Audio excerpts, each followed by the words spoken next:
everything is connected. Lineages are connected. The natural world is connected. What's going on in their bodies is connected. Everything is a web of connection. And as we start to understand the patterns and how this was formed and how we have been conditioned, we begin to unravel that. And people then, as a therapist, it's not like there's something wrong with somebody. It's like, no, this is here because this has been my adaptation to my journey through lifetimes or through this lifetime or through my own lineage. These patterns were set as a way to try to survive. So essentially, it's really seeing it from the lens of, my goodness, you were a pioneer. How amazing job you did trying to survive in your life.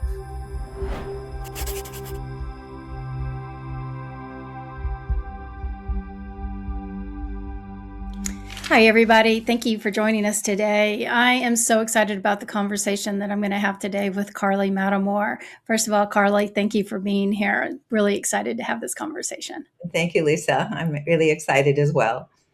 So Carley is a shamanic psychotherapist with over 30 years of experience. She's also an energy worker. She's an author. She is a shamanic breathwork facilitator, and she also interprets dreams. And that's just a little bit of what she does. But what we're going to talk about today is first of all, is Africa and the energy that Africa holds and how it affects every one of us. And then the other thing that we're going to talk about is spiritual regeneration. And I just can't express how excited I am to share this information with all of you listeners. So Carley, once again, thank you for being here. And can you kind of just give us a little bit of a background of what brought you into this spiritual awakening moment, or brought you into becoming who you are? That is a really big question, because I think that has been, there have been seeds of this through my whole life, but I never really was aware of it. And there's been more, profound revelations that have happened that really affected the course of my life in brand new ways. And one of them was that I am in a shamanic breathwork, which is a profound. Actually, it was even before the shamanic breathwork, but I'm going to share a little bit about what that is too. But I had finished becoming a facilitator of the shamanic breathwork process, graduated and was certified through Venus Rising Association. And in that, I went back to attend to do more master work and connected with Andrew Harvey. And he was one of the guest facilitators at one of the events at Venus Rising. And Andrew was talking, just talking and sharing about hope during a time of, and this was back in 2012, not actually 2011, in the fall of 2011. And he was sharing about kind of really, his book, which is called Hope, but how hard things were and how devastating things were feeling in our world at that time. And he was instilling hope in it. And in his telling of it, he made reference to the white lions, which is, lions that are found in the Timbavati region of South Africa. And Linda Tucker's work through the Global White Lion Protection Trust. And as he mentioned it, I was sitting on the floor in front of him and raised my hand to answer a question or to share a comment. And he started talking about the white lions. And in that moment, there was he called on me after he finished talking about it. And it was like a bolt of lightning transferred. I was sitting right at his feet, from him to me. I could feel energetically my heart just crack open. And I just started sobbing, and I didn't know why I was sobbing. So when I think of the catalyst moment, that probably was the catalyst moment. Like, what in the heck just happened to me? And then in the breath work the following day, which is you go into an altered state with sound and music, and it's usually about an hour's long. It can be shorter, it can be longer. And essentially access multidimensional states, and whatever is ready to be up for you comes. And for me, what came was a calling to go to South Africa and to to learn more about the white lions. But I didn't know what. I didn't know why I was being called or what this meant. And it cost a lot of money. But I made it happen. I mean, it was a drive within me, a heart calling that was so deep that I didn't know what was going to be expected or why I was going. But all of the information that came as a result of that experience led me to many, many travels there, in addition to leading my own psychospiritual tours there, to Africa per se, and to a region of Africa, this 31st meridian, which is a longitudinal meridian. But my soul was connected to Africa way before then. I lived in Nigeria feeling called to go to Africa back, when I was 24 years old, a really youngie, and ended up teaching at a school there, so the longing for Africa has always been there. Mm-hmm. So, okay, so let's talk a little bit about what a shamanic psychotherapist is. So my world then began to change as I did this shamanic work, to heal my own self. I did a month-long training to really, and I thought I was fine. I thought, I've got a great life. What do I need to work on? Yes, I've got trauma, and I had a lot of trauma, but I had nicely packed it away, connected, kind of closed down my heart a little bit and just operated really, really well. But doing the work through this particular program helped me connect to the natural world and helped me understand that I'm not separate from the natural world, that it exists inside of me. I am relational to it.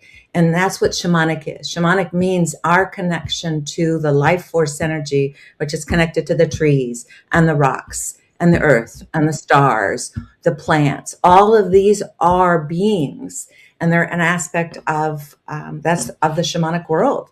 And that preface then, has allowed me to take it to a deeper level in my work as a psychotherapist and counselor, and working with people to understand how everything is connected.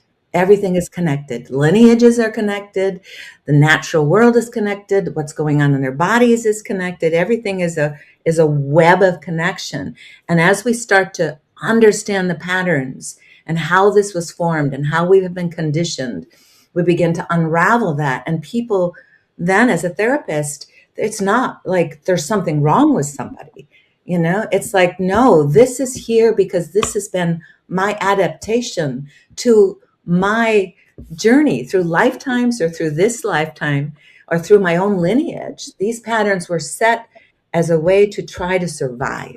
So essentially, it's really seeing it from the lens of, my goodness, you were a pioneer. How amazing job you did trying to survive in your life. And that's a whole different frame. But it's not serving us now, because there are parts of us that have been compartmentalized, shut down, detached, energy that has been blocked, just like my heart was, in different parts of my body. I held the unprocessed experiences in my field, so it didn't allow me the full picture or the full realization of my own self and my interconnection with the natural world.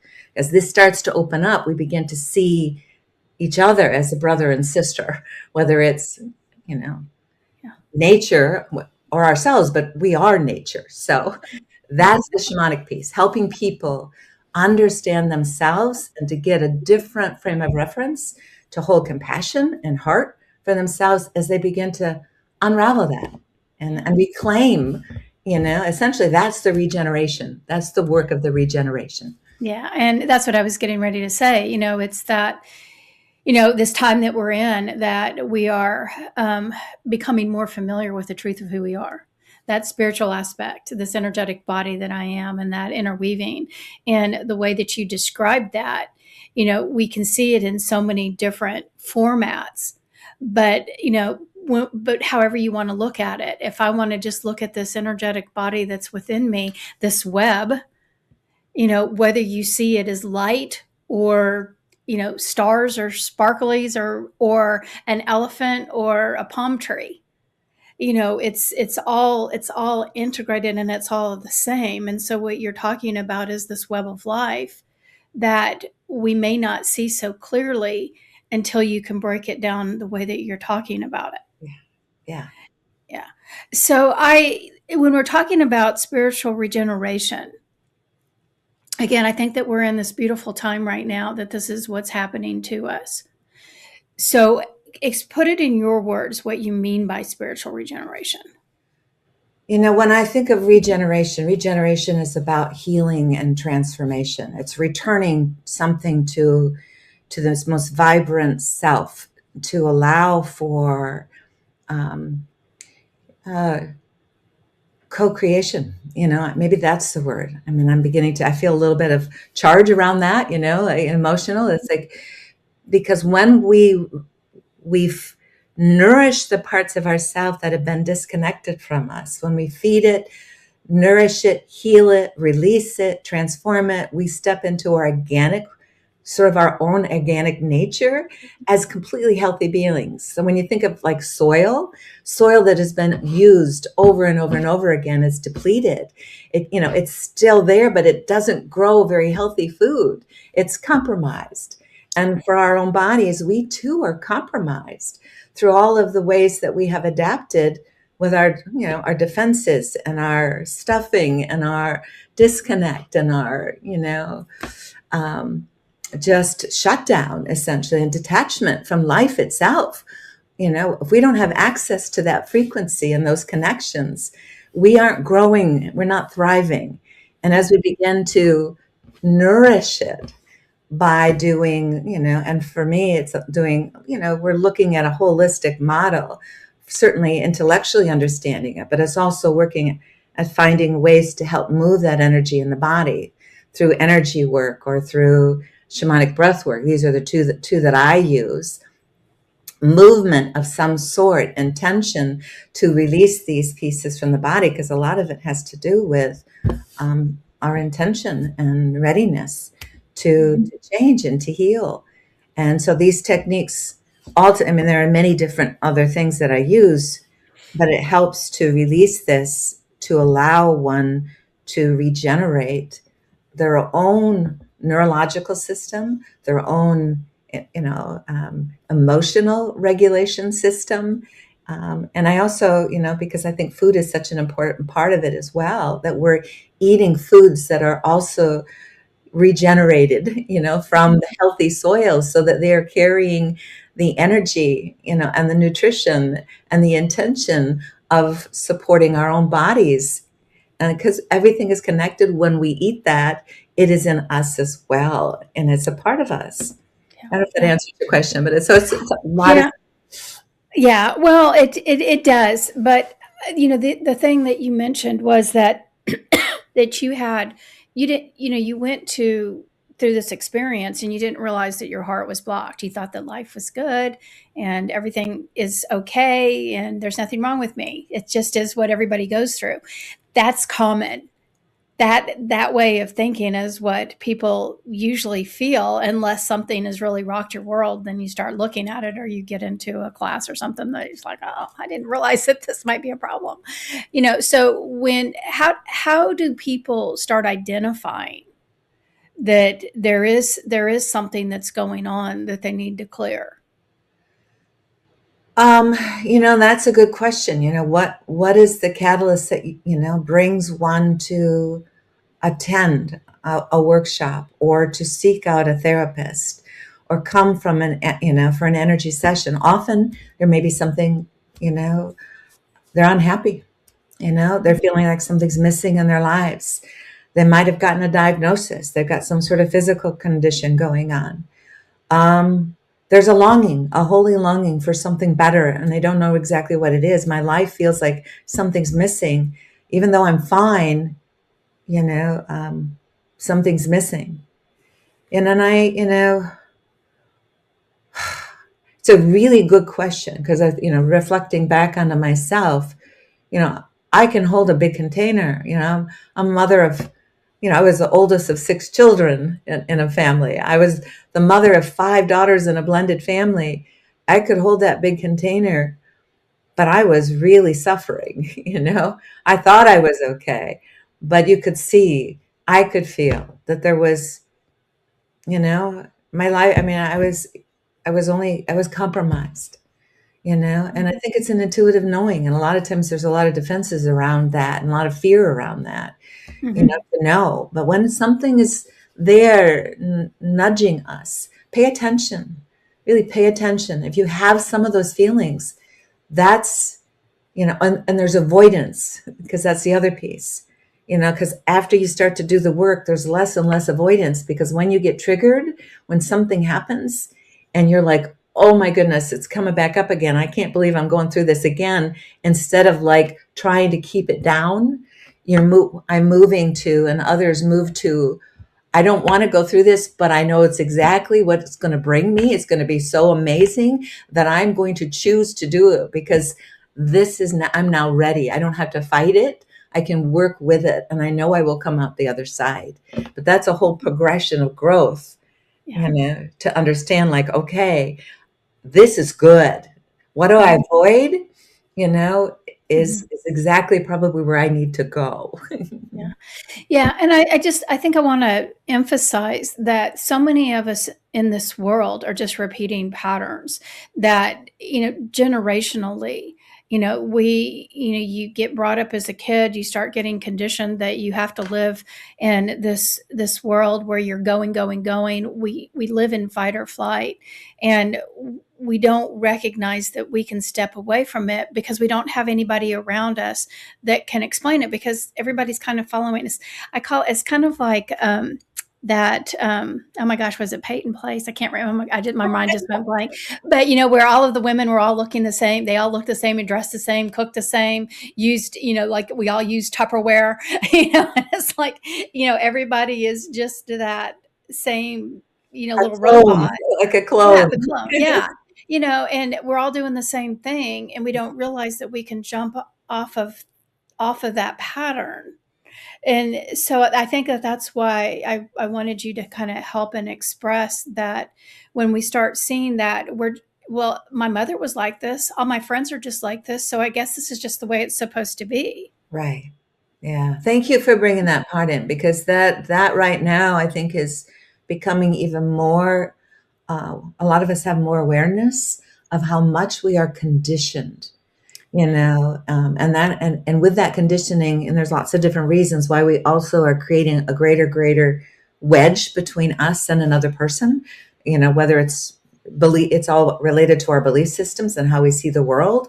And a lot of it has to do with how we have been conditioned and shaped by our environment. Because when we're conditioned and shaped, we put together a narrative, a story that really holds us hostage, you know, because we think it's normal. We think this is the way life is. And our viewfinder is very different than somebody else's viewfinder who has been conditioned in a completely different way. But it's Mhm. understanding that that is just a narrative. That is not the truth of who we are. And, you know, and that is also a shock, because you're right. We can stuff it thinking everybody else, this is the way it is supposed to be. But that's breaking apart. That's one of the old, you know, programs and conditionings and ways of being in the world right now that is it's being deconstructed in such a big way. And a lot of us are holding on to it because that's our security, our safety. We want life to be predictable. We want it to be what we know. And it isn't what we know. And that is a frightening plunge into the unknown. And we're terrified. And yet it's exactly where we need to go, and we Yeah. will be safe. It's like being in the birth canal. And that's another understanding of regeneration, is a Mhm. renewal and a rebirth to Mhm. something brand new that we get to create. Yeah. Well, I think that that's hard for us humans to comprehend, because what I find is that, like, when I'm having sessions with people and doing my work, that it's almost like we're afraid to let go of what we know. And so I think that this is an obstacle in our growth. Yeah. We are being conditioned to control. I can control the scenario. I'm going to predict or project what I want in the future. So I'm going to make it happen. But I have control over the steps, whether they go my way or not. I can jump in and I can control it. And when we're moving into what you're talking about, people have a fear of letting go of these stories and walking into, I'm just going to use the term surrender, because I think it's easy of just, that's a good example of just letting go of the mind and kind of staying in with, getting in with the flow. So what do you think? How do we Well, do that? I think part of it, is when we start to, like when I'm working with someone, to begin to understand the patterns, and whether I'm working with them or anyone, you can do this for yourself too. But it's really nice to have somebody reflecting it back to you that can help you, because it's really hard to see our patterns. But once we start understanding, why we do what we do and where it came from and how it's developed and how it's connected to the ancestors or our own lineage, adaptation to an environment, there's almost like it leaves room for us, you know, room, an opening for us to release some of that control, because it no longer is something we have to cling to. It's like the compassion comes in and understanding.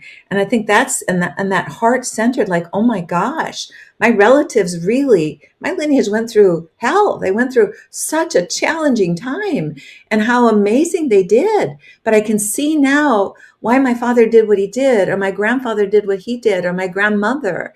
And instead of judging it, and I can share even with my own mother right now, because her father, he was an alcoholic, and and there was so much anger and hurt.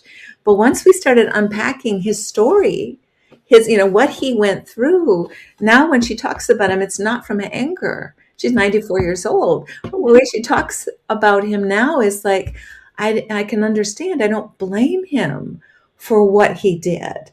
He lost his mother when he was 9, and his father wasn't involved, and his cousin started him drinking at age 9. I understand now. And he was going through this grief. He lost his mother. Then there's like the light bulbs happen. It's like the heart starts to open up a little bit. It's no longer judgment and harsh, protection. It's like, I can see a bigger picture. And I think that's probably, it's like, what will help us see the bigger picture understanding of those networks of how we put together that narrative. Then that narrative changes. And when it changes, there's opportunity, because then we change. We change as a result of seeing it differently. Our whole assemblage point begins to shift. Like, oh, and then it sort of generalizes to other areas. How to have other patterns been there that I haven't been conscious of? Yeah. So, okay. So you and I both have just talked about some things that belief systems that we might need to be aware of. But once we start recognizing that something needs to shift, I'm not happy, or I see people in this particular way, blah, blah, blah, whatever the story is. Once we start recognizing this and we start working on the problem, what are the most common obstacles that people experience in starting to recognize and let go of these old belief systems? The way that I often describe it is that our ego takes over. And our ego is all of the ways, the adaptations that it tried really hard to protect us. And so it's overdeveloped. We have an overdeveloped ego. Is not a bad thing. Ego's, I like to say, it's what keeps our hand off the hot stove, right? It's something simple, or keeps us from stepping in front of a bus. I mean, it's there to protect us, or making, some, whatever. It's there to protect us in any way, shape, or possible. But it also is very much associated with that control. And so it over controls to keep us safe, and it ends up being the one that's in charge, not our soul, not our psyche, not the part of us that wants to grow and evolve. So these are in conflict. So it is learning how to, because that's the obstacle. It's like, whatever it is, this is too scary. I don't have enough money, something bad. Well, some people don't even know it, but it's in their bodies where it's so unconscious, because that's the thing. It's so unconscious. And maybe that's a really important word, Lisa, is that we bring in once we begin to make these things conscious, our whole viewfinder shifts, and we begin to open to our connections to the greater life force energy and natural world. But it's the ego, and whatever that fear that comes up is the obstacle that somebody faces. And so then it's unpacking it. Like, what is this? What is this? Um, and we have to trust that each of us will find, at least as a psychotherapist, I can make it known, but I have to trust everybody's on their own timeline, and so, sometimes people back away for a while, and then, months later or a year or two later, they come back in like, I'm ready. Something shifted. It's an organic process too. That's the shamanic world working itself. What needs to happen when, and am I ready? And how do if it's coming to me, it's for me. And it's a lot of it's right timing, Yeah. So you had talked about, when we first started talking and a little bit closer more to the introduction, we talked about the interdependence of all things, the plants, the earth, all of the things. So can you elaborate just a little bit more on the concept of interdependence in the context of your work and how important it is? So a really big part of my understanding of understanding even what it means to be interdependent is that we really have to become independent first. We have to find ourselves, and in that healing, regenerative place, we individuate. We understand that our own soul is worthy in and of itself, and it's part of its evolution right now is to find itself. And so doing some psychospiritual work and energy work, or something that is going to allow us to release the codependencies, and the codependency, as I understand it, is the ways that we have adapted through all those conditionings to navigate our world to feel safe. And so we don't even know we're doing them because they're so unconscious. Yeah. But once we start making sure that, start understanding how we are, really relational with everyone else in entanglement, and begin to untangle that and find who we are, we understand then that our independence allows us to see that we are one cell of many, many cells in the world, and we are all a part of one big master tapestry, working together to co-create and flow through the universe to continually regenerate life over and over and over again in terms of evolution. Mm-hmm. But to really understand it, we've got to figure out who we are, so we can then really understand what it means that there's no separation. Every single thing that we interact with, there is an exchange, and we are co-creating, and one is not more important than another. We are in relationship always with other, always. Yeah. Well, ditto on that, by the way.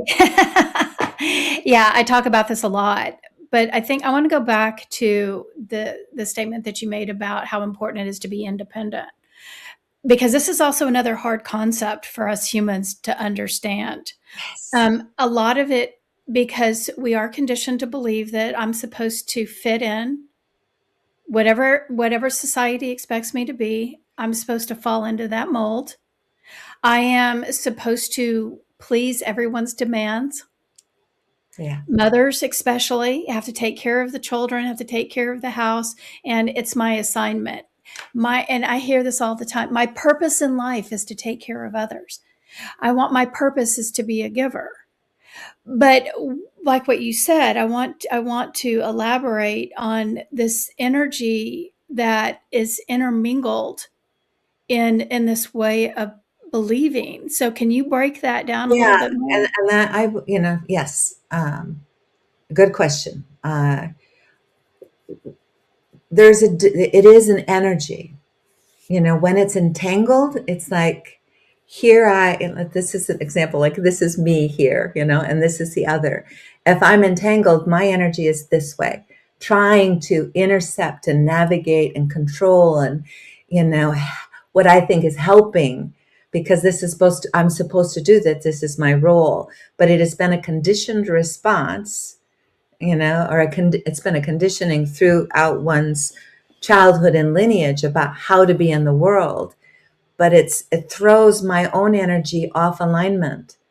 Um, I'm, it's an energy that's, uh, it's essentially out of alignment. And as I pull it back to become independent, and be, in my own sovereignty, in my own core of who I am, I can still be of service and relational to another being. But I'm doing it in such a way that that I'm leaving space in that field for them to find themselves. There's that energy field. When it comes trying to control, the other person feels the ickiness of that, or feels the unknowing of that, and feels like they're supposed to read what that energy is. I'm supposed to know and then respond to that person in such a way that I think they will not abandon me. I think they will not reject me. I think that they will feel like I've given them what I'm supposed to give them.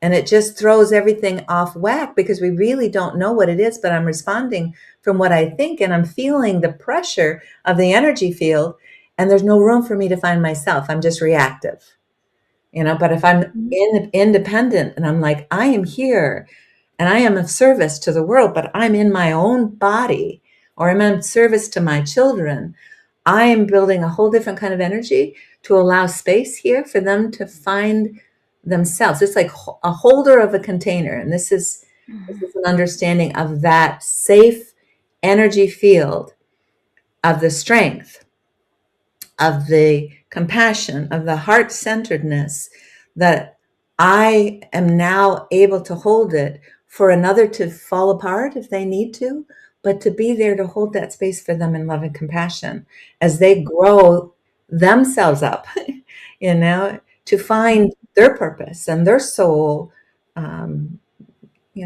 desires, or evolution of their own, selves in this lifetime.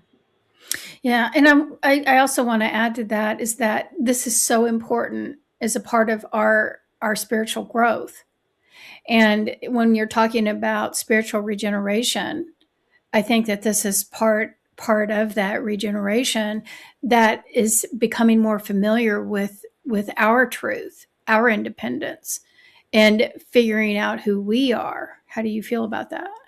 Yes, I think that is definitely all of it.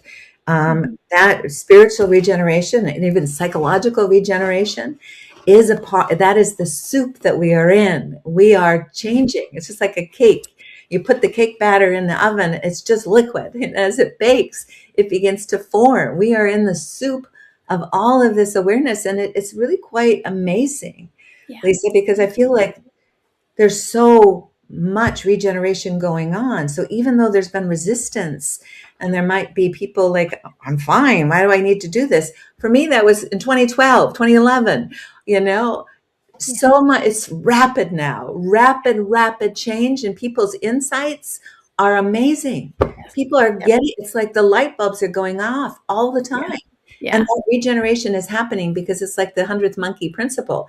Like one starts and everything is changing incredibly fast. Yeah, it's amazing. I do personal sessions, and I get to talk to people 6 days a week, and it is amazing. And I keep telling people, it's like, you guys don't understand. I am talking to people that are going through these changes, like what you're talking about, on a daily basis. Yeah. And you might not see it as on the collective surface, but I get to see it one individual at a time and experience what individuals are going through with these rapid changes. It's amazing. We are in such an incredible time. Yeah. And again, with all of this, I think that this is important while we're having this conversation, because what we're experiencing is everything that you're talking about. And for those, a lot of times people, like, I'll talk to people that are they always ask, why am I stuck? I feel like I'm stuck. I feel like I'm just going in circles and I can't figure out what way to go. So, what is your advice for people that are feeling like that? Pay attention when you're feeling stuck, because when that is a key, you know, it's a key piece. So in that moment in time, it may be requiring you to slow down, you know, to go inward, to find someone to talk to, because when we're stuck, we're at the precipice, essentially, one way to look at it, of moving into changing the old pattern. The stuck means the old pattern has got its grip on us and it wants us to go that way, but there's a part of us that knows we can't go that way any longer. So we're feeling trapped in that. It's all, it's like an important part of the process to not, you don't want to bypass that stuckness. You want to move through that stuckness, grounding ourselves in the psychospiritual work that I do through the SHIP process, which is the shamanic healing initiatory process, is called the cycles of change. And it's based on a birth model. So there's the water cycle, there's the earth cycle, there's the fire cycle, there's the spirit cycle, and there is the air cycle. So it's just like the birth going down the birth canal and out, and each of us is associated with an element. The earth is when we start to go down the birth canal, and it's dark and it's tight and it feels constrictive, and every part of us resists it because we have to change. So the dark is something to pay attention to, because it is the stuff that's been in the unconscious, and it's old patterns that are wanting to be shed, to be released, to find new ways to navigate so we can step into that new birth. So, pay attention when that's there, and get support so that you can help navigate it by someone that resonates with this understanding. Because that's an important part too, because someone else might give you, a traditional, practice may or may not give you medication to suppress it. And we don't, you may need the medication. I'm not non-medication, but it's understanding why you're where you're at, so you can move through it. Yeah. Yeah. Instead of becoming numb to the situation, actually working through it. Yeah. Detached, or going back to the water cycle. Because if you go back to the water cycle, because you're like, oh, this is too hard, you either become depressed, or you can go back to the water cycle, which might mean it's like, I've outgrown this.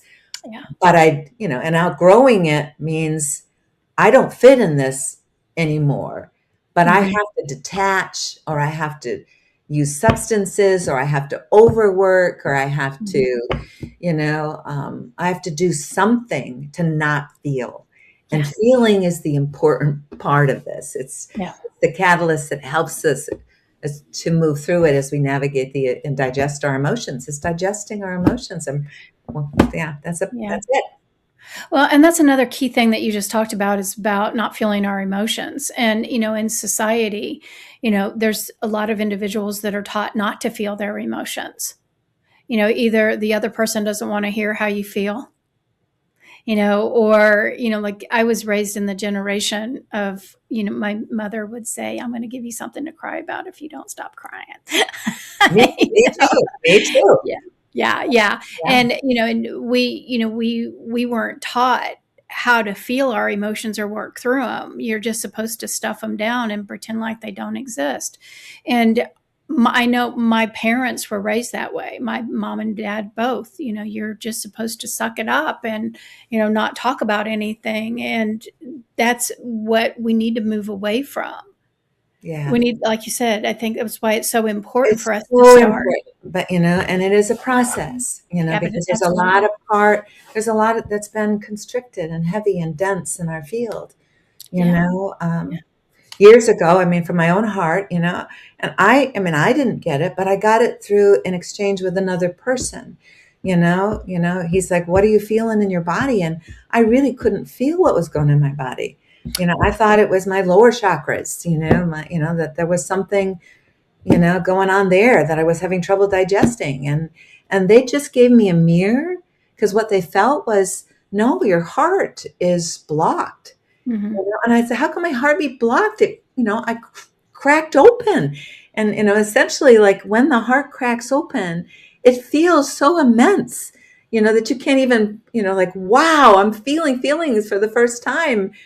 But essentially, it's like it's been so cracked that all of this power all of this drive, this passion, this purpose that I have, it carried an imprint that only went so far. Essentially, the way he described it just really made sense to me. It's like it gets up to close to your heart, but it can't get through. So it just washes down your arms out, and the imprint is, why bother? Nobody cares anyway. Nobody listens anyway. And this is not just from this. I mean, this is like a whole imprint, a worldview that has been carried on through my lineage, of just disconnect. So it's such an important part as we start to move this energy, and to know that it's process. And it's hard to understand what process is, but that's why I brought the little simple one of a cake. It's like process it takes time to get there. And, and once we have the understanding, we begin to kind of understand our lives differently. Instead of like, there's something wrong with me, it's like, oh my goodness, I'm going back to that part. I understand now why I am the way I am and how that was cultivated in me. And once it does, I had a man come in this week, and I just love it because, he's like, it came in and shared like, I'm weepy. Why am I weepy? Is there something wrong? And they began, they're feeling for the first time, and that feeling. And then they started to think about like, why am I weepy? Oh, I know, it's Carley. That's why I'm weepy. But it's from our sessions, and it's understanding like, this is such immense growth that is happening by this feeling that his and theirs and others, their connections and their deepening of their relationships with others, that is changing their lives. Yeah. And again, I think, and I love that you used an example of a man, because men are so conditioned to not feel. And this is coming up more and more, with athletes that are struggling, and with people that are actually, it's bringing, things are coming more to the surface of bringing attention to our mental well-being. But a lot of this all has to do with not being able to express and feeling pressure and having to take on the world just from inside me. Yeah. And, and it's huge. It's huge to be able to understand. Right. And, in our heart's component of, our little wounds that we just keep building and building and building and building, and they get seated or implanted in that heart area. And again, having this beautiful experience of expansion, but then learning how to keep that love expanded and continue to extract those little things that, when you were in third grade, somebody made fun of your hair.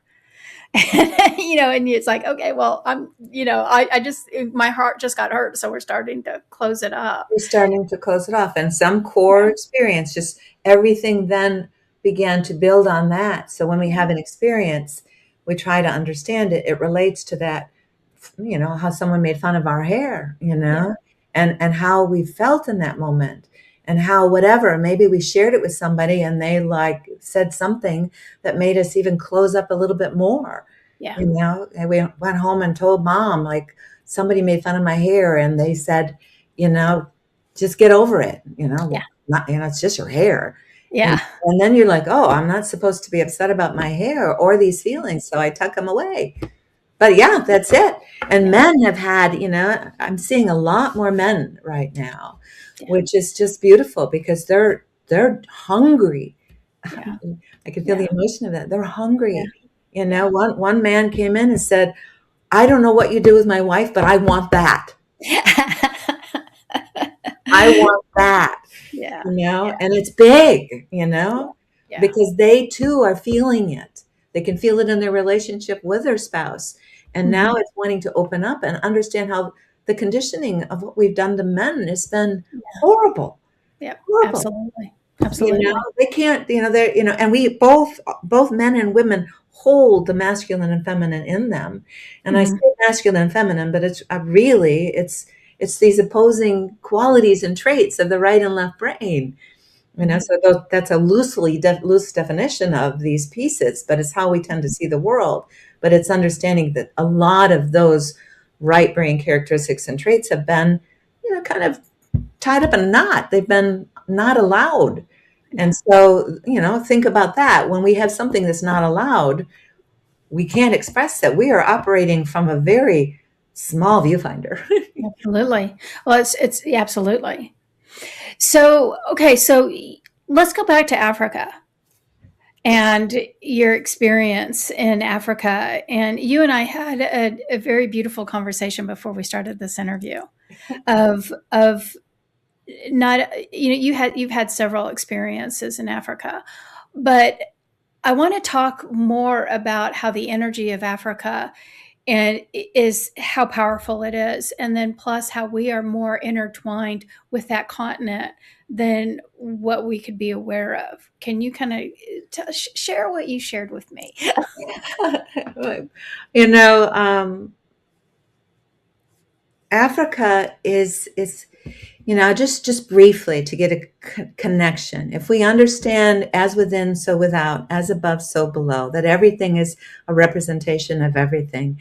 Africa as a place, when the world was one entity, when we were Pangea, one floating in the sea of the salt water, this living, breathing organism of earth has a spine, and that spine actually goes right through the continent of Africa.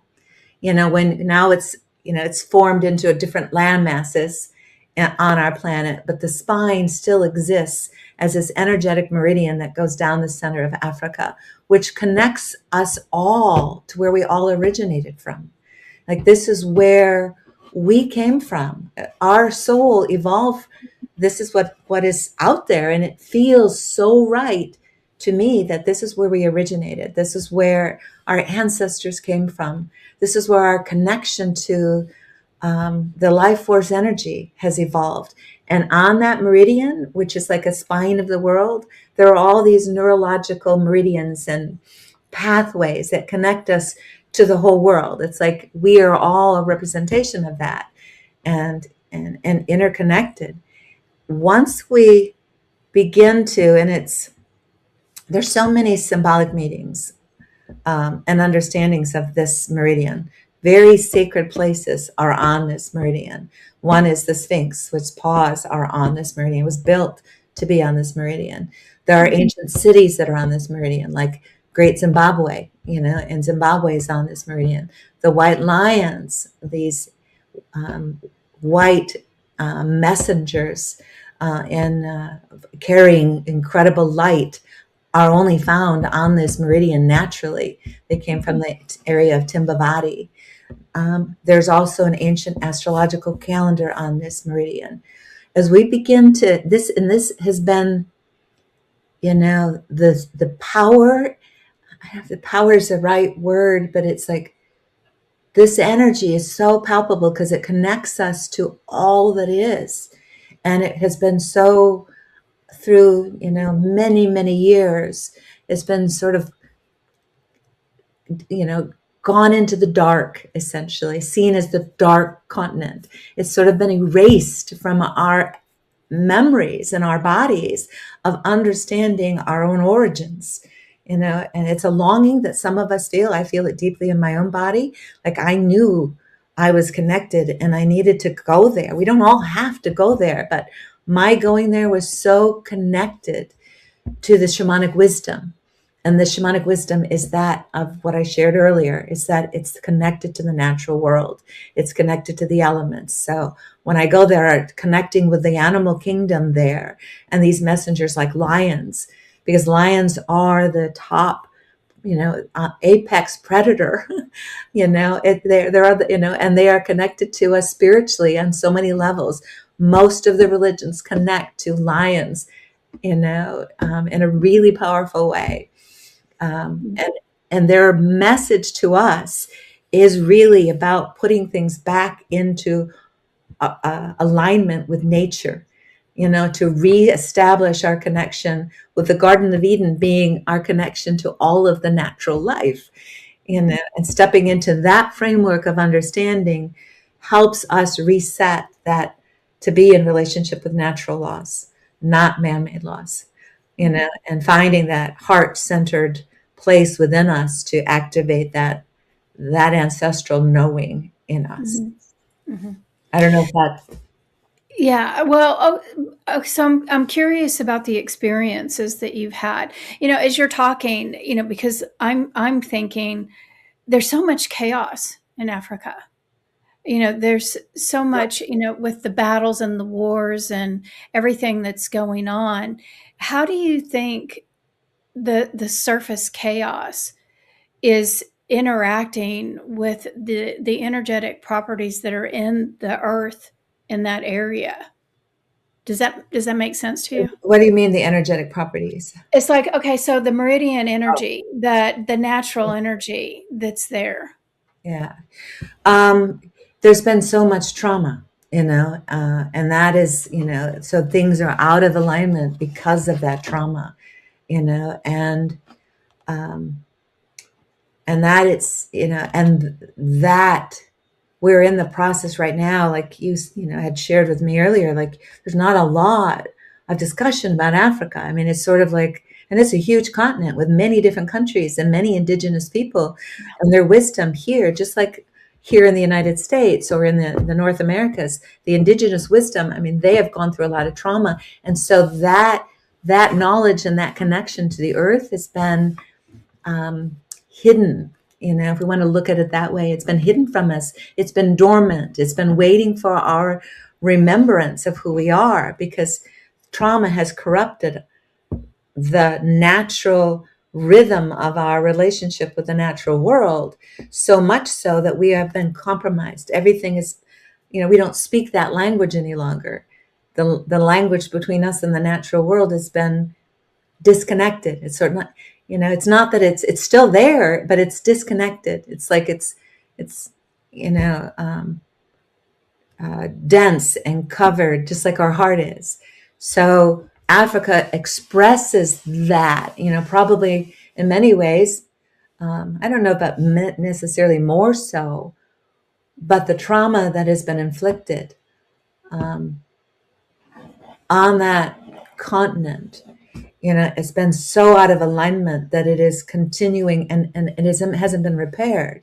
Even though there's been changes that have been made, it's only come so far. There's still a lot of shadow work to be done and understand how everything's connected, because the Western world is very much tied to that, and it's continuing to perpetuate that old patriarchal system. Mm-hmm. I don't know if that... It does. Thinking about it, like, what Yeah. does that mean? Yeah.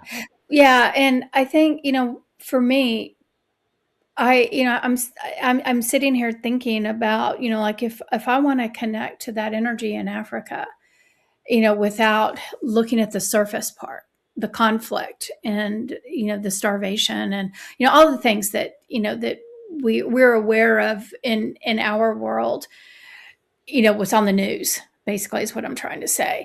So how can I become more connected with the energy patterns? Okay, so like, is there a practice that I can do? Is there something that's within me that can take me into this beautiful spine that's there, that beautiful natural energy? In my book, co-authored book, Sacred Messengers of Shamanic Africa, that there are a lot of explanation of those, of understanding this meridian, and there are guided meditations in there also that Linda Starwolf has done as a part of these chapters for people to connect. And a lot of it is to connect with the natural world. That's ends up being the doorway.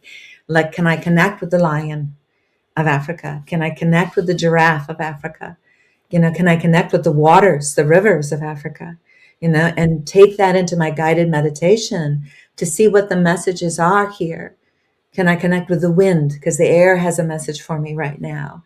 For me personally, but I think for all of us, air and water elements are really speaking to us.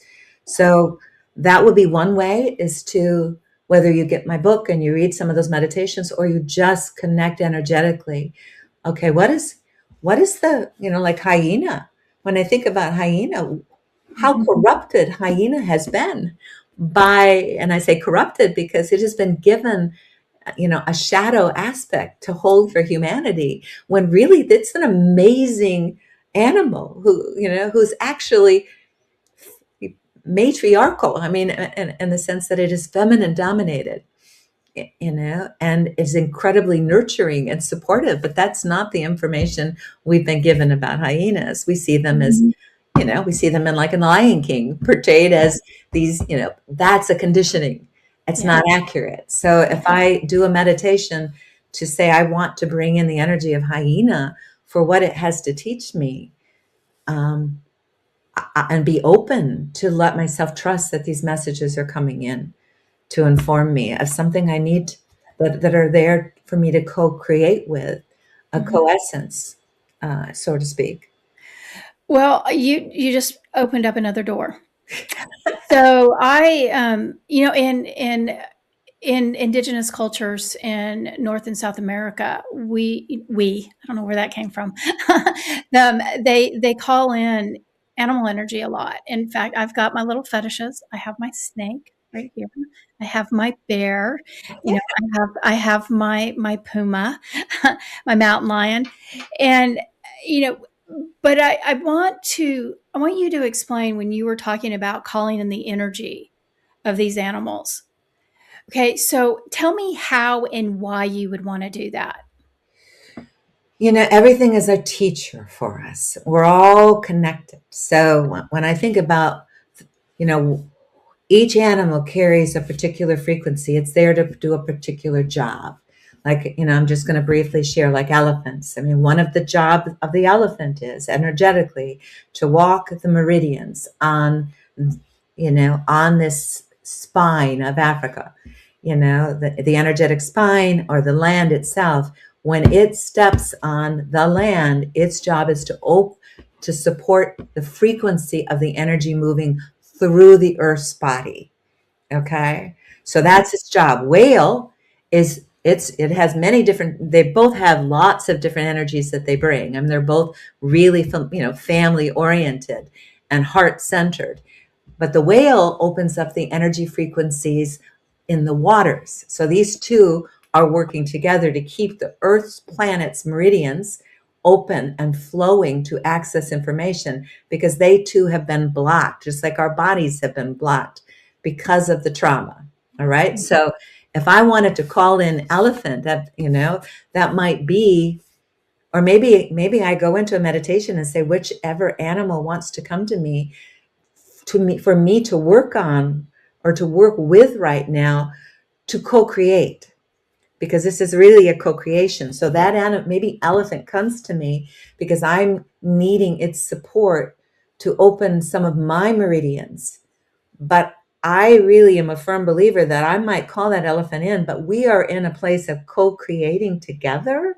So I am also in service to this elephant's evolution. And whatever that energy is that the elephant is also needing from me, this co-creation creates more than just two.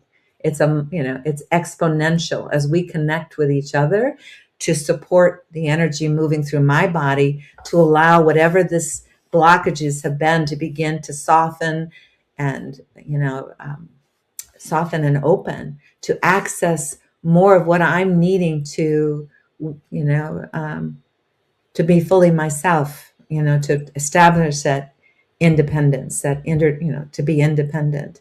And in that co-creation, that elephant may come to me, and I call in elephant for, like, okay, I'm meeting the elephant energy right now, and I might work on that for a while, because that energy is what I need to develop in my own body.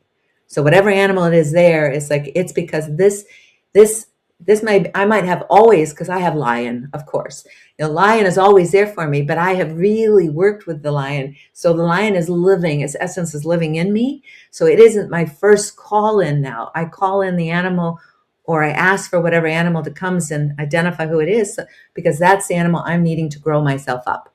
That's the animal, the energy. And there is it's a term that my dear friend Jerry Blanchard coined, is coessence. There's a coessence happening between me and that animal for us to evolve. Well, so when you're explaining this, I'm immediately seeing that it helps us to connect to that natural realm. It helps us to connect to the animal world. So, but what occurred to me for some crazy reason is that are plants the same way? Can we call in essence from plants as We can well? call in essence as plants, and to know that, think about that, because we are such powerful. That's the other part. Africa lets us know we are powerful manifestors, and I think that's another reason why it's been in the dark, it's been in the Mhm. shadow, it's been inaccessible to us, because it allows us to connect to our deepest understanding of how powerful and magnificent we are as co-creators from the heart to bring about, a bountiful, loving universe. Or not bringing it about, it's already here. It's Yeah. about letting ourselves connect with it. But Yeah. plants, yeah, you can call in the essence of it. You don't even have to have the plant there. You can begin to work with that essence, Yeah. and ideally, yes, we do need it in physical form as well, but we can Mhm. call the essence in, and it can be with us. Yeah. And this is funny because I've never thought about this, but this is all coming to me.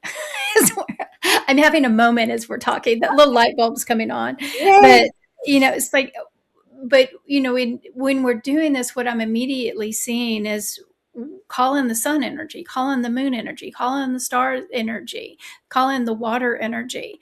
And the way that I'm seeing it is that when we're calling in this energy, we're becoming intertwined with that energy to help us. Not that that energy hasn't always been with us, but it's helping us to remember that we are that energy. Does that make sense to you? Yes, yes. The light bulbs are going on. It's like turning the Yeah. light switch on, like it's always there.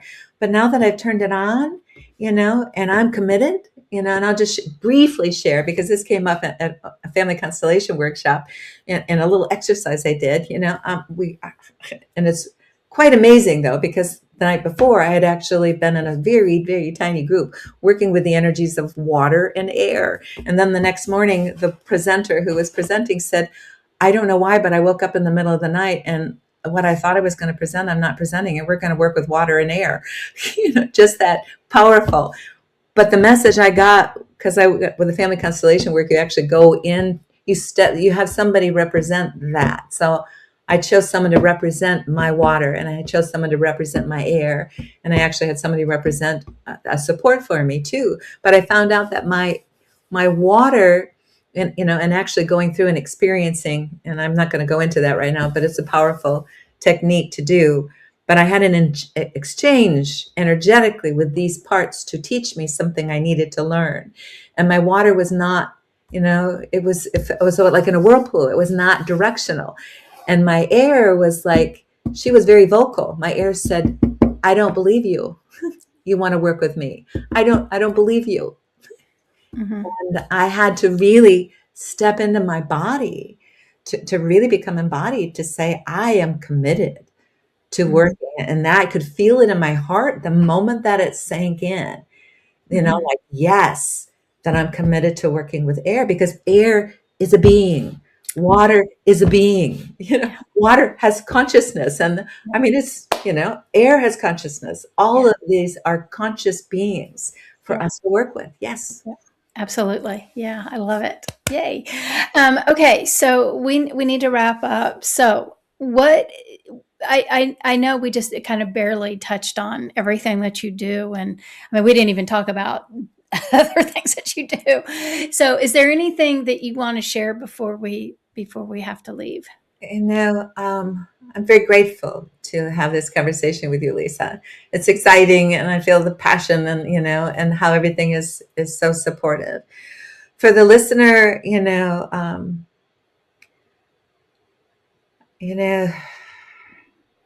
we are in incredibly powerful times. And, it seems sometimes, if we pay attention to all of the craziness that's going around us, we can lose sight of what's happening in our own bodies and in our own world. And that's so, taking a moment to just reallow, recenter, reconnect with that life force through your breath, through, nature, and it will help support you in taking, and us all in taking those next steps as we evolve to the new place of of understanding of our own divinity. in a physical form. Absolutely. Okay, so you had mentioned you have co-authored a couple of books. I've co-authored the book. Essentially, it's a shamanic sacred messages of shamanic Africa, and I've been in a couple of smaller books that are like anthologies with other authors, and one's on shamanic breathwork, and the other one is on the shaman's heart. So I have a chapter in those books. My second book, which is totally on my own, is coming out soon, and it is on the shamanic warrior, cedar of hope, light, and heart. And essentially is a lot of what we talked about with the animals, Lisa. It's understanding to heal our own inner warrior energy, which has been operating from that patriarchal, defensive, other mode for so long. As we're deconstructing that and opening up to the heart and healing and becoming independent beings, we are understanding our relationship with the, with our interdependence with the natural world as co-creators. And so in it, each of the chapters and sections have to do with animal stories, of understanding our relationship, like we are learning from these how to be walking on this planet in a new way. And that book should be coming out this 2026, early 2026. Okay, perfect. Okay, so how can people contact you? I have my own personal website, which is www.carley, CarleyMattimore @gmail.com. And that's my email address. The website is .com. So CarleyMattimore.com. And I also am co-founder of the Ahara spiritual community.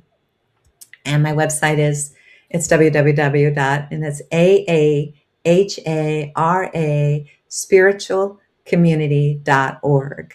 And that lists all of the work that we're doing here. I'm located in the Midwest, in Springfield, Illinois. And and Ahara, for those that don't know, it's Sanskrit meaning to breathe, but it also has a meaning related to eating. So nourishing our bodies with healthy food. Yeah. Well, and so for you listeners, the information, Carley's website will be in the video description. So all you have to do is to jump over to the video description, scroll down to the bottom, and you will see her website information so that you can contact her. And Carley also offers private sessions. I do private sessions. I can do Zoom sessions. So those are, they're also available. We also do group work. So we have some amazing workshops planned coming up soon for the new 2026 year. We start our shamanic healing initiatory process, which is the 5 initiations, and each of those are every other month in person that go along that birth process. Awesome. Which are life-changing. And then we also have a warriorship program, our shamanic warriorship path, coming up soon. Great. Well, again, Carley, thank you for being here and sharing your knowledge and wisdom. I'm truly grateful for it. And for you listeners, thank you for listening, and I will see you next Monday. Thank you so much. I really appreciate being on here. And thank you also to the listeners for taking time to listen to this podcast with Lisa and me. Thank you.